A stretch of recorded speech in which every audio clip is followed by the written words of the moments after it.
Hello बच्चों, कैसे हैं आप बच्चों। आज हम पढ़ेंगे कक्षा 7 सामाजिक अध्ययन के अंतर्गत हमारा पर्यावरण विषय का पहला पाठ पर्यावरण। हम आपको बताएंगे इस पाठ से संबंधित प्रश्नों के उत्तर, लेकिन उससे पहले आइए देख लेते हैं एक झलक इस पाठ की, ताकि आपको पूरा पाठ अच्छे से समझ आ जाए, आप इसे पढ़ भी सकें और यहाँ पर जो आपको प्रश्नों के उत्तर बताए जाएंगे उन्हें भी आप अच्छे से समझ सकेंगे। तो चलिए देख लेते हैं पहला पाठ पर्यावरण। तो बच्चों आप ध्यान दें, आज हम पढ़ रहे हैं कक्षा 7 सामाजिक अध्ययन के अंतर्गत हमारा पर्यावरण विषय का पहला पाठ पर्यावरण।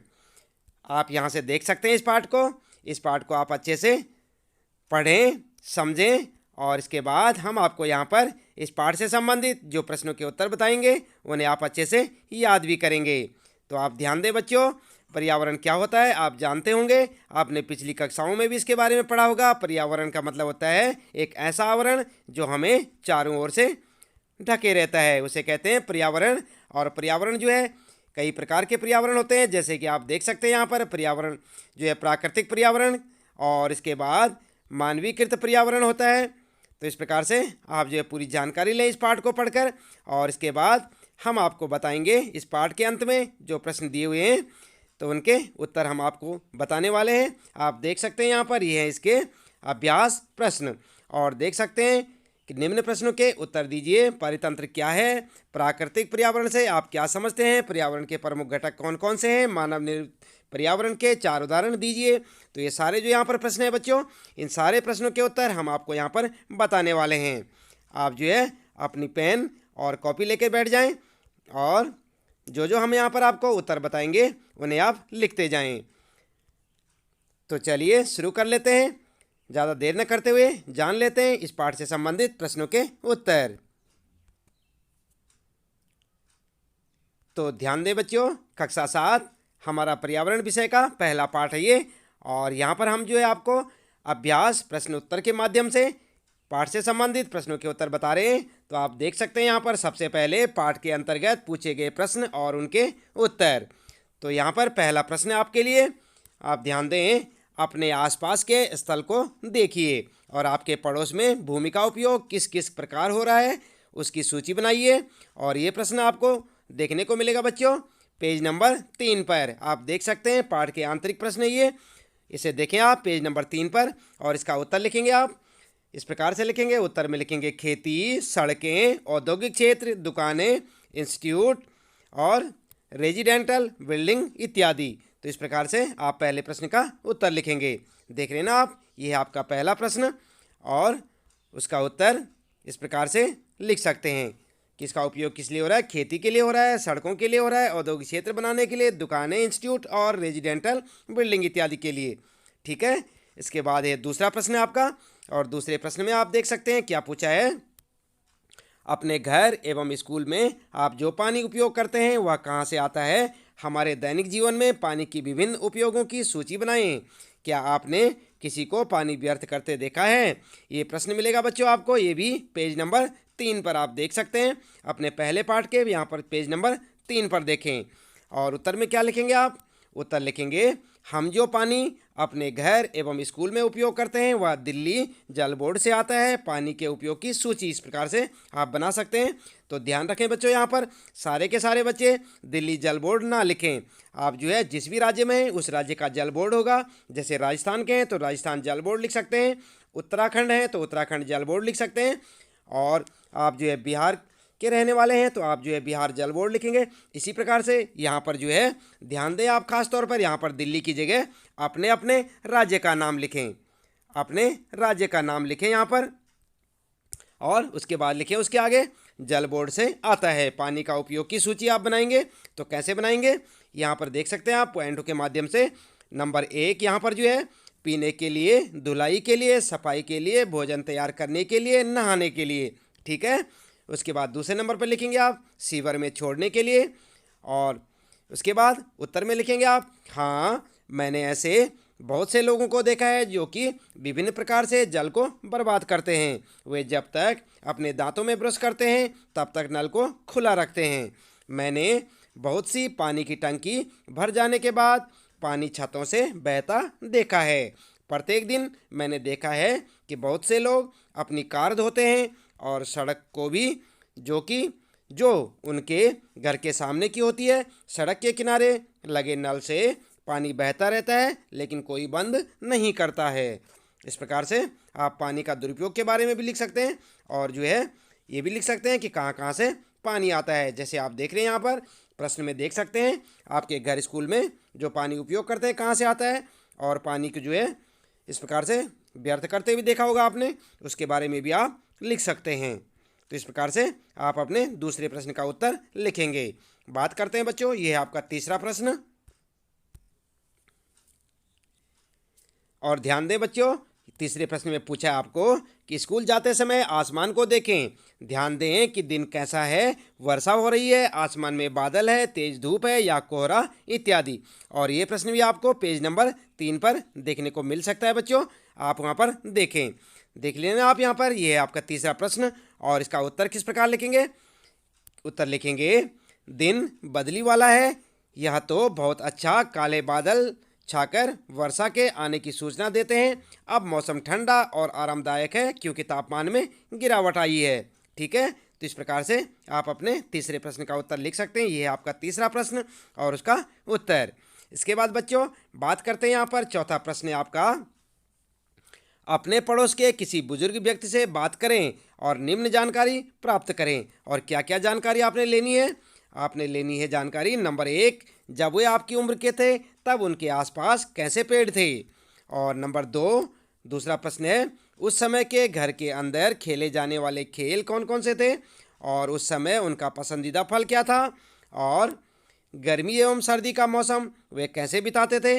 प्राप्त जानकारी को दीवार या बुलेटिन बोर्ड पर प्रदर्शित करें। और ये प्रश्न मिलेगा आपको पेज नंबर 3 पर, आप देख सकते हैं इस प्रकार का एक प्रश्न मिलेगा आपको। जैसे कि यहाँ पर ये चौथा प्रश्न लिखा हमने, ये आपको मिलेगा आपके पेज नंबर 3 पर, आप देखिए अपनी किताब में। और उत्तर में लिखेंगे आप, उत्तर इस प्रकार लिखेंगे, नंबर 1, आम, अमरूद, पपीता, लीची, अनार इत्यादि के पेड़। और नंबर 2 के उत्तर में लिखेंगे लूडो, शतरंज और कैरम बोर्ड, उनको ये खेल पसंद थे। नंबर 3 में लिखेंगे गर्मियों के समय वे केले के पेड़ों की घनी छाया में बैठते थे। और इसके बाद नंबर 4 का उत्तर लिखेंगे आप, गर्मियों के समय वे केले के पेड़ों की घनी छाया में बैठते थे। जोड़े नहीं यहाँ पर, जाड़े के समय में आग के पास बैठकर समय बिताते थे। वे धूप में बैठकर सूर्य की गर्मी भी लेते थे। ठीक है बच्चों, तो इस प्रकार से आप जो है अपने इन चारों प्रश्नों के उत्तर लिख सकते हैं और चाहे तो अपने हिसाब से भी, क्योंकि आपने जिस भी बुजुर्ग व्यक्ति से बात की होगी उसके हिसाब से भी लिख सकते हैं आप। इसके बाद बात करते हैं यहाँ पर पाठ के अंत में पूछे गए प्रश्न और उनके उत्तरों की। तो ध्यान देंगे बच्चों, पहले हमने आपको बताए थे आंतरिक प्रश्न और अब ये हैं पाठ के अंत में पूछे गए प्रश्न। आपने पूरा पाठ पढ़ लिया होगा, पूरा पाठ पढ़ने के बाद आपको जो है पाठ के अंत में कुछ प्रश्न दिखाई देंगे और जो हमने आपको दिखाए भी थे पहले इसी वीडियो में। आप देखेंगे पहला प्रश्न है, निम्न प्रश्नों के उत्तर दीजिए। और किन के उत्तर देने आपने, क्या है पारितंत्र क्या है। आप ध्यान दें बच्चों, पारितंत्र क्या है, इसका उत्तर लिखेंगे आप। उत्तर में लिखेंगे, यह तंत्र जिसमें समस्त जीवधारी आपस में एक दूसरे के साथ तथा पर्यावरण के उन भौतिक एवं रासायनिक कारकों के साथ परस्पर क्रिया करते हैं जिसमें वे निवास करते हैं, पारितंत्र कहलाता है। ये सब ऊर्जा और पदार्थ के स्थानांतरण द्वारा संबद्ध है। तो इस प्रकार से आप देख सकते हैं, क्लियर लिखें आप अपने उत्तर को। और यहाँ से पहला प्रश्न आपका कै वाला और इसका उत्तर पारितंत्र क्या होता है, इसका उत्तर इस प्रकार लिखेंगे। बात करते हैं दूसरा प्रश्न है बच्चों, और प्रश्न में पूछा है कि प्राकृतिक पर्यावरण से आप क्या समझते हैं। तो क्या समझते हैं बच्चों प्राकृतिक पर्यावरण से। उत्तर में लिखेंगे आप, भूमि, जल, वायु, पेड़ पौधे एवं जीव जंतु मिलकर प्राकृतिक पर्यावरण बनाते हैं। दूसरे शब्दों में पृथ्वी पर उपस्थित उन समस्त जैविक और अजैविक तत्वों का योग प्राकृतिक पर्यावरण कहलाता है। तो इस प्रकार से आप जो है दूसरे प्रश्न का उत्तर यानी ख का उत्तर यहाँ से लिखेंगे। इसके बाद अगला है आपका गै वाला प्रश्न है, और गै में क्या पूछा है, पर्यावरण के प्रमुख घटक कौन कौन से हैं। उत्तर लिख सकते हैं पर्यावरण के प्रमुख घटक, और हेडिंग डाल के लिखेंगे बच्चों। आप ध्यान दें, यहाँ पर आप हेडिंग डालें, उत्तर में लिखेंगे नंबर 1 नंबर 2 करके। सबसे पहले लिखेंगे नंबर 1 प्राकृतिक घटक, खनिज, भूमि, पेड़ पौधे, पशु पक्षी, जल, वायु आदि। ठीक है। और दूसरे नंबर पर लिखेंगे मानव निर्मित घटक कौन कौन से हैं? यातायात के साधन, संचार के साधन, उद्योग, पार्क आदि, क्योंकि ये सब मानव ने निर्मित किए हैं। इसके बाद अगला प्रश्न है बच्चों, ध्यान दिया आपने, ये था गय प्रश्न और इसका उत्तर। और अगला प्रश्न है बच्चों, गय वाला मानव निर्मित पर्यावरण के 4 उदाहरण दीजिए। तो आप जो है उदाहरण कैसे देंगे? मानव ने क्या क्या बनाया? उत्तर में लिखेंगे मानव निर्मित पर्यावरण के उदाहरण और हेडिंग डाल के लिखेंगे बच्चों यातायात के साधन, संचार के साधन, उद्योग, पार्क आदि। ठीक है। तो इस प्रकार से आप लिख सकते हैं, इन्हें याद भी करें बच्चों। उसके बाद आपके लिए प्रश्न है चाय वाला, स्थलमंडल क्या है? तो क्या है स्थलमंडल? आपने पाठ में पढ़ा होगा बच्चों। उत्तर लिखेंगे पृथ्वी की ठोस परपटी या कठोर ऊपरी परत को स्थलमंडल कहते हैं। ध्यान दें आप, काफ़ी इंपॉर्टेंट है। स्थलमंडल क्या है? पृथ्वी की ठोस परपटी या कठोर ऊपरी परत को स्थलमंडल कहते हैं। यह चट्टानों एवं खनिजों से बना होता है एवं मिट्टी की पतली परत से ढका होता है। यह पहाड़, पठार, मैदान, घाटी आदि जैसी विभिन्न स्थलाकृतियों वाला विषम धरातल होता है। ये स्थलाकृतियाँ महाद्वीपों के अलावा महासागर की सतह पर भी होती हैं या पाई जाती हैं। स्थलमंडल वह क्षेत्र है जो हमें वन, कृषि एवं मानव बस्तियों के लिए भूमि, पशुओं को चरने के लिए घास स्थल प्रदान करता है। यह खनिज संपदा का भी एक स्रोत है। ठीक है। तो थोड़ा उत्तर लंबा है बच्चों, लेकिन आप ध्यानपूर्वक लिखें और इम्पोर्टेंट है यहाँ पर ये प्रश्न, इसको याद भी करें, हो सकता है आपकी परीक्षा में भी आ जाए। स्थलमंडल किसे कहते हैं या स्थलमंडल क्या है? तो आप ध्यान दें। और इसके बाद अगला है बच्चों प्रश्न है आपके लिए 6 वाला, जीवीय पर्यावरण के 2 प्रमुख घटक क्या हैं? तो क्या हैं प्रमुख घटक? आप उत्तर में लिखेंगे जीवीय पर्यावरण के 2 घटक हैं पेड़ पौधे और नंबर दूसरा पशु पक्षी। ठीक है। और इसके बाद अगला है आपके लिए प्रश्न जैव मंडल क्या है? और काफ़ी इंपॉर्टेंट है ये बच्चों, ये प्रश्न आपके लिए भी काफ़ी इंपॉर्टेंट है। तो ध्यान दें आप। उत्तर में लिखेंगे पादप एवं जीव जंतु मिलकर सजीव संसार का निर्माण करते हैं जिसे जीव मंडल कहते हैं। यह पृथ्वी का वह संकीर्ण क्षेत्र है जहाँ स्थल, जल एवं वायु मिलकर जीवन को संभव बनाते हैं। तो ध्यान दें बच्चों, जैसे मैंने आपको बताया कि बहुत इंपॉर्टेंट है ये क्वेश्चन आपके लिए, आप जो है इसको याद रखें कि जीव मंडल क्या है और इस प्रकार उत्तर लिखेंगे। आगे बात करते हैं बच्चों, दूसरा प्रश्न है सही। देख रहे हैं ना आप, यहाँ पर उत्तर चिन्हित कीजिए। तो यहाँ पर सही उत्तर में आपने सही का चिन्ह लगाना है।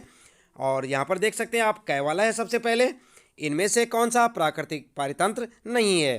तो यहाँ पर ऑप्शन दिए हुए हैं आपके लिए और सही ऑप्शन को आपने चुनना है, मरुस्थल, ताल या वन। उत्तर में लिखेंगे आप ताल। ठीक है।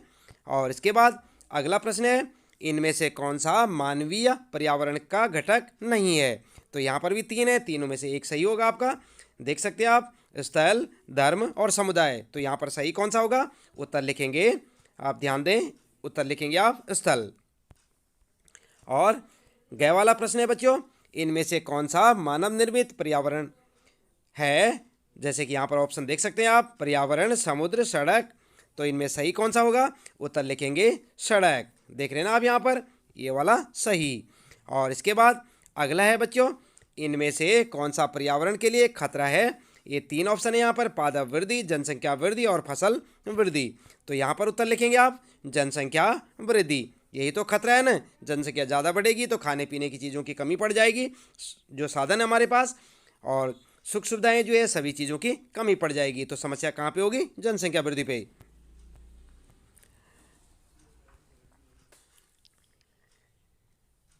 तो बच्चों यहाँ पर तीसरा प्रश्न आप ध्यान दें, निम्नलिखित स्तंभों को मिलाकर सही जोड़े बनाइए। तो यहाँ पर जो है आपने जोड़े बनाने हैं सही, आप ध्यान देंगे। जैसे देख सकते हैं आप यहाँ पर कै में जैव मंडल, ख में वायुमंडल और गै में जल मंडल और घ में पर्यावरण। आप देख रहे हैं यहाँ पर। और उसके बाद नीचे देख सकते हैं आप नंबर 1 पे है यहाँ पर फर्स्ट में पृथ्वी को घेरने वाली वायु की चादर, सेकंड में जलीय क्षेत्र, थर्ड में हमारे आसपास का क्षेत्र, और फोर्थ में देखेंगे आप वह संकीर्ण क्षेत्र जहाँ स्थल, जल एवं वायु पारस्परिक क्रिया करते हैं।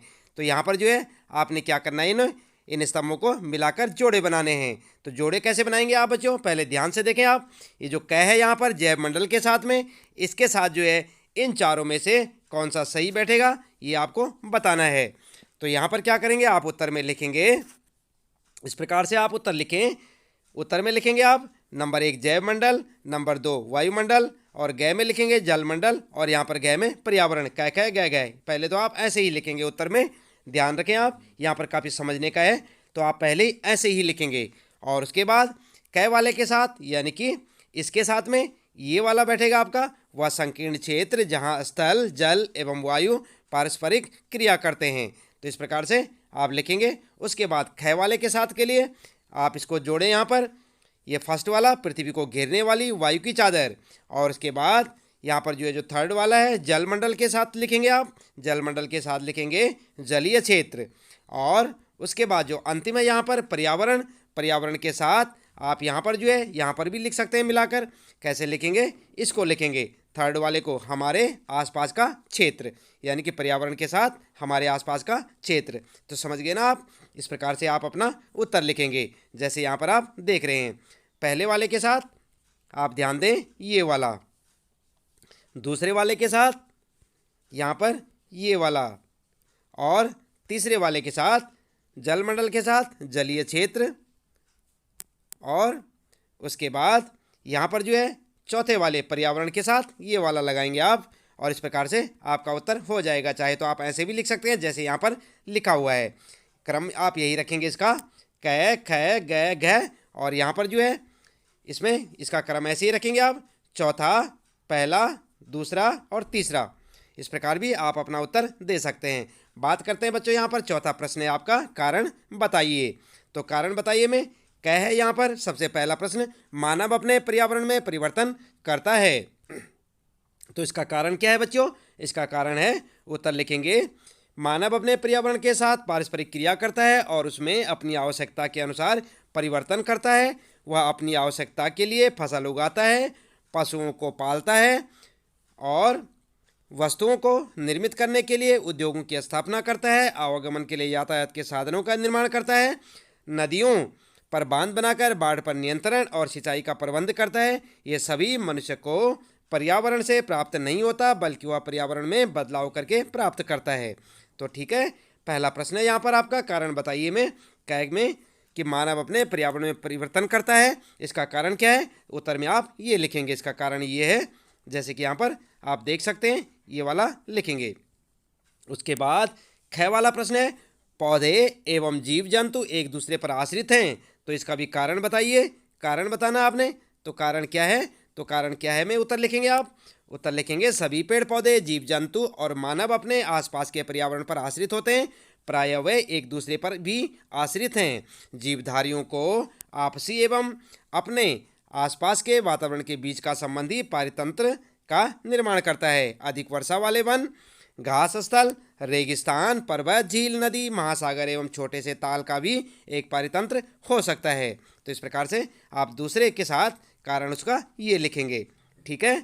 और उसके बाद बच्चों यहाँ पर जो है पांचवा प्रश्न आपके लिए, क्रियाकलाप में यानी एक्टिविटीज में ये एक आदर्श पर्यावरण की कल्पना कीजिए जिसमें आप रहना चाहेंगे। अपने इस आदर्श पर्यावरण का चित्र बनाइए, ठीक है। तो आपने यहाँ पर जो है अपने हिसाब से एक आदर्श पर्यावरण का जिसमें आप रहना चाहेंगे, वहाँ पर किस तरह का माहौल होगा उसका एक चित्र बनाना है।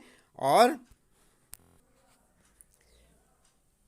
उसके लिए बच्चों आप इस प्रकार से एक चित्र बना सकते हैं, जैसे कि आप यहाँ पर देख सकते हैं। आप जो है इस प्रकार का एक चित्र बना सकते हैं और उसमें दिखा सकते हैं कि आपके आसपास का वातावरण कैसे होगा, ठीक है।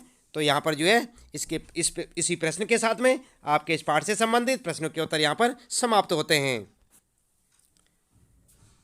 तो बच्चों आप ध्यान दें, आज हम क्या पढ़ रहे थे, सामाजिक अध्ययन के अंतर्गत कक्षा 7 हमारा पर्यावरण, और हमने आपको यहाँ पर जो है पाठ 1 के प्रश्न उत्तर बताए और साथ ही साथ आपको इम्पोर्टेंट यहाँ पर जानकारियाँ दी कि कौन कौन से प्रश्न आपके लिए काफ़ी इम्पोर्टेंट हैं। तो इसी प्रकार लगातार देखते रहे वीडियो और जुड़े रहे हमारे साथ। चैनल को यदि आपने सब्सक्राइब नहीं किया तो चैनल को सब्सक्राइब करना ना भूलें। चैनल को सब्सक्राइब अवश्य कर दें और बेल आइकन भी दबा दें ताकि आपको आने वाली प्रत्येक वीडियो की नोटिफिकेशन मिलती रहे। और लाइक और शेयर करना ना भूलें। तो बच्चों, आज के लिए इतना ही काफ़ी है। मिलते हैं फिर अगली वीडियो में। आपका दिन शुभ हो।